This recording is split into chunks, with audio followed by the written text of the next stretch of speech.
Coming to the example for manual simulation using event scheduling, taking an example again single channel queue means at a time only one customer can be served.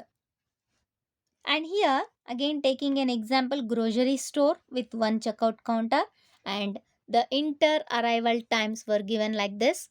The service times were given. Now the stopping event is represented with 60 minutes.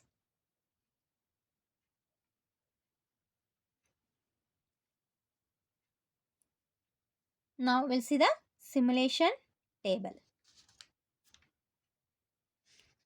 Before going to this simulation construction table, what are all the statistics we need to calculate in this simulation problem is busy time of the system. We need to calculate one of the statistics is busy time of the server or system. We call it as server, busy time of server.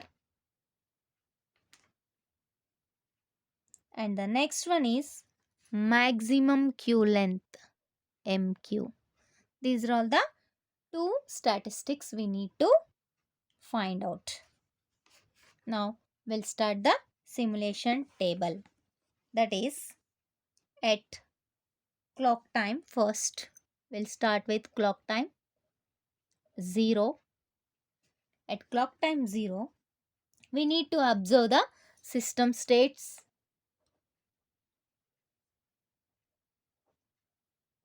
Whether that is system state busy or idle.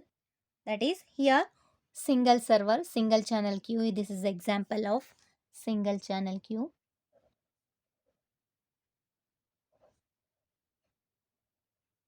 So only one server. The representations already as we discussed. L S of T. T is nothing but at that particular instant of time. Okay. This is S represents server. Same as LQ of T. Q represents waiting, queue length. In a queue, how many number of customers? Now we'll note that future event list. What are all the event notices the next in a list? And here comment. Write the comments. What is happening in a system? Okay, these two are the cumulative statistics.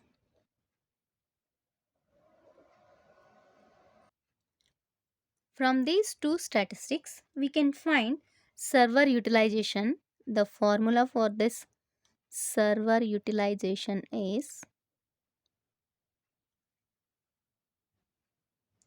total server busy time. That is this is the busy time of the server. Okay, total busy time of the server B divided by total time, that is the total simulation time here up to which time we are doing the simulation. Maybe that is the stopping time you can take or simulation ending time. So this time will represent, that is stopping time means T suffix E is the stopping time is given 60 minutes. So will represent B by TE. This is one we can find out from this cumulative statistics. This is the stopping event. Time ends. E represent ending, T time. That is 60 minutes. Now we'll start the simulation. That is using manual simulation event scheduling algorithm. Now we'll start. That is at clock time 0. Okay, here again I am writing representing 0. At clock time 0, simulation is started. And at first instant of time in the queue, none of the customers will be waiting in a queue. So always first it will be 0. 0 represents no queue, no customers waiting in a queue. Now server will become busy at that first customer clock time 0. Okay, And now we'll calculate the inter-arrival time. That is first customer and second customer. In between the two customers, the time gap is 1 minute. That is at clock time 0, first customer arrives, and 0 plus 1, clock time 1, second customer arrives. So we'll write the future event list means next arrival. So next arrival A at what time? That is clock time 1. 1. And the first customer service time, that is 4 minutes. 4 minutes means arrived at clock time 0, okay, and needs 4 minutes service to complete the service and go out. Go out is represented with departure, 4 minutes. 0 plus service time for D4. And now stopping event is given, so we need to represent each and every step at what time this simulation is going to end at clock time 60 minutes. Now I'll tell the comment. Okay, you need to write that comment. That is first A occurs. A represents arrival. That is the next arrival is 1 at clock time 1 A arrival, and service required for this is, that is the first occurrence is 4 minutes. So will represent service time 4 minutes, scheduled to departure at 4 minutes. Likewise you need to write the comment. And then now total busy time, we are still in 0 clock time and no customers in a queue, no length of a queue, 0 0. Now coming to event scheduling algorithm, remove the imminent event. Imminent event is this one, first event. So remove this and advance the clock time to this imminent event time, that is 1. Now clock time is 1. Arriving the second customer. Already first customer in service and completes at clock time 4. But at clock time 1, one more customer arrived. What should it need to do? Wait in a queue. One customer already in service, so wait in a queue. So you write this departure here.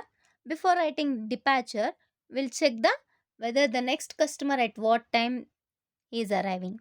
The next customer inter-arrival time is 1. Present customer time is 1 and the next customer time gap is 1. 1 plus 1 2. That means at clock time 2, one more customer will arrive. A represents arrive. Clock time 2. So always in this future event list, at least one arrival and one departure. If all the arrivals completed, no need to bother. So already one departure is in future event list. So no need to go for another one more departure. One is enough. So this is. Again you write the comment. Next arrival, inter arrival 1 minute. So next customer arrived and departure service time is 4 minutes. Now here what is one more comment is, this customer is delayed means waiting in a queue. How much time is waiting in a queue? Actually arrived at clock time 1 but completing the services at clock time 4. Up to that they should wait.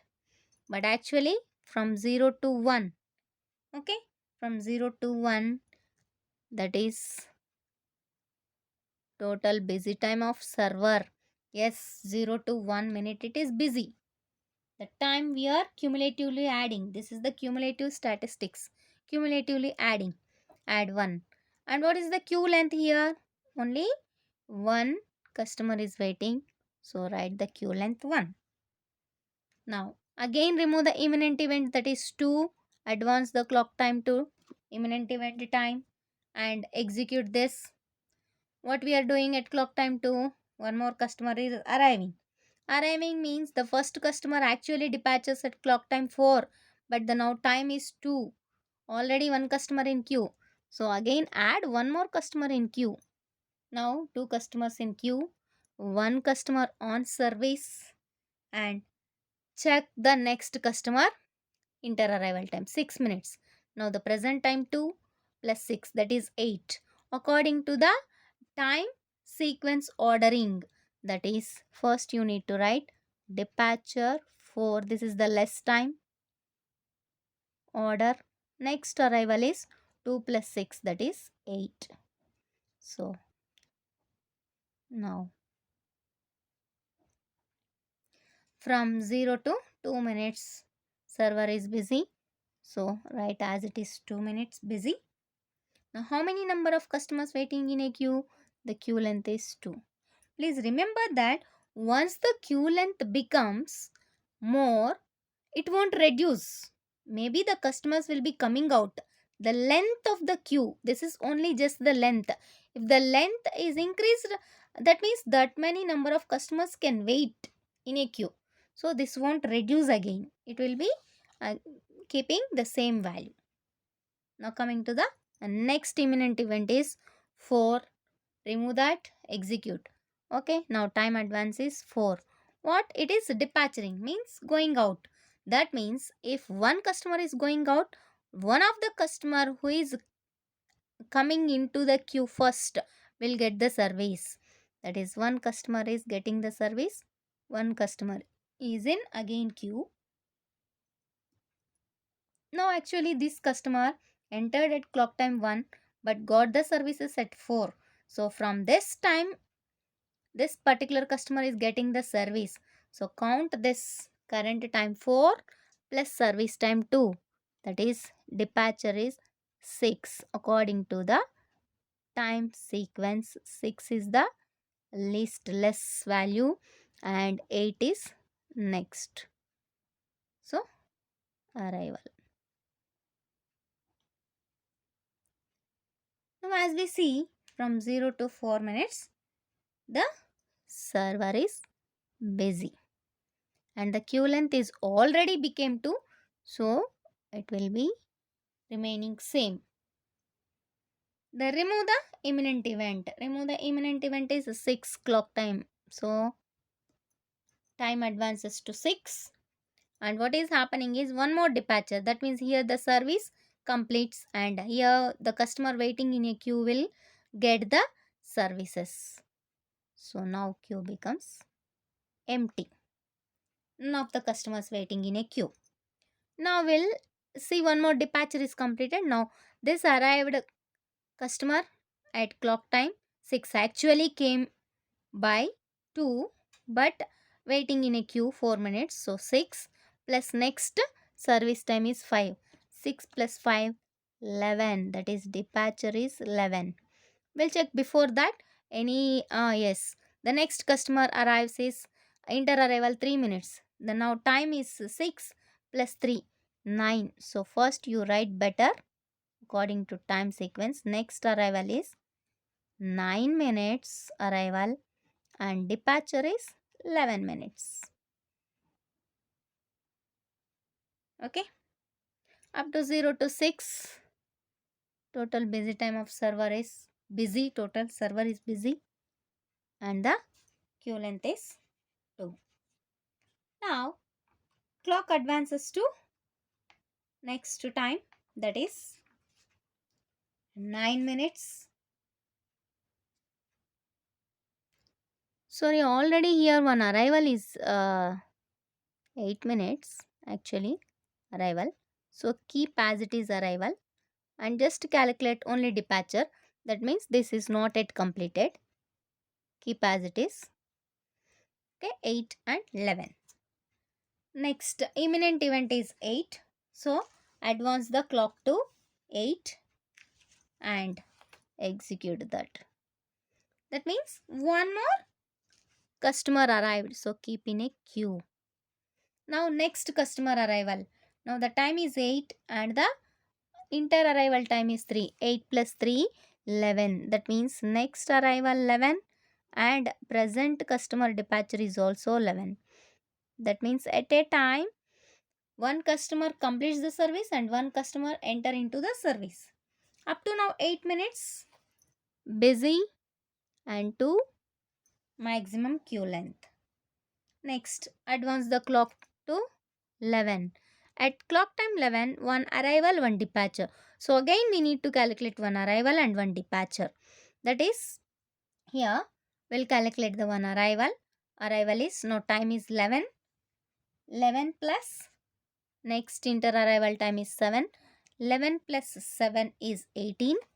We'll take it as 18 arrival. And departure, now the present customer is 11 minutes entering and needs 4 minutes service.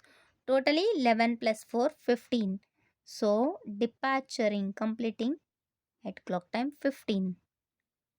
So this, that means that is one customer completes the service. Okay, and one customer is in queue. At that 11 minutes, one customer is completing the service, entering into the queue, and one customer is arriving. So again, one arrival. Arrival at 11, already in queue gets the service, and this customer enter into queue. Now up to 11 minutes totally it is busy, and queue length is 2. Maximum queue length is 2. Next, advance the clock time to 15, imminent event time 15. At clock time 15, what is happening? Departuring. That means this completes the service, and who is waiting in a queue will enter into the service. So none will be in a queue. So arrival as it is we need to write. And next, this customer departure 15 minutes, and the next service time is only 1 minute. That means 16 minutes. So first we need to write the departure and then arrival, because this is the time more than 16. Up to 15 minutes busy, and the maximum queue length is 12. The next imminent time is 16. Okay, now clock time is 16. At clock time 16, it is completing the service. So server become idle as well. No customer in a queue. So only arrival is 18. Still the clock is not at 18. We cannot calculate departure before entering. Already if we entered into the system, we can calculate. Otherwise, no, we cannot calculate. Up to 16, busy, and maximum queue length. Now the clock advances to 18. Now the clock time is 18. At clock time 18, one of the customer is arrived. Okay. Now we need to calculate the departure of this particular customer. What is the service time? Service time is 5 minutes. That means 18 plus 5. 18 plus 5 is 23. 23 minutes. This particular customer completes the service. And we need to calculate one arrival. Arrival 18 minutes already one customer is in, and the next customer time gap is inter arrival time 5 minutes. 18 plus time again, this is also 23. At clock time 23, one customer completes the service and one customer enters into the service. Up to 23, only one customer is in service. Now when we calculate this, say this from 16 minutes to 18 minutes, server is ideal. So we cannot calculate the total busy time of server adding cumulative value. So this becomes as it is 16, because 16 plus 0, 16. Next clock advances to clock time is 23. At clock time 23, what is happening is one customer is departing and one customer is entering. So again this will be 0, 1.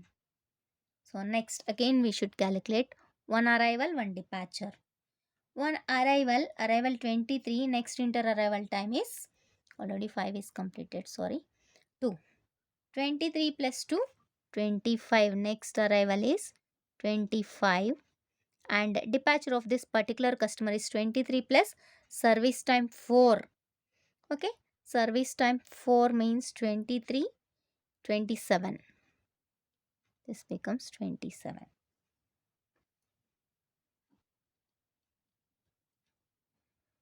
go on like that. We can continue the simulation table. Now 18 and 23, in between the time gap is 5 minutes. 5, add 5 to 16. 16 plus 5 is 21. Maximum queue length is only 2. This is how to construct the simulation table using event scheduling. And now we'll calculate the server utilization. Actually, if you simulate up to 60 minutes, take the stopping event 60. But now we have stopped at 23.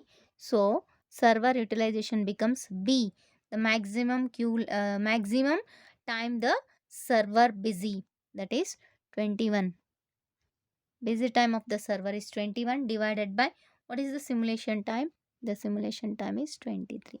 This becomes the server utilization, and maximum queue length MQ is equal to 2. These are the two statistics we can calculate from this problem.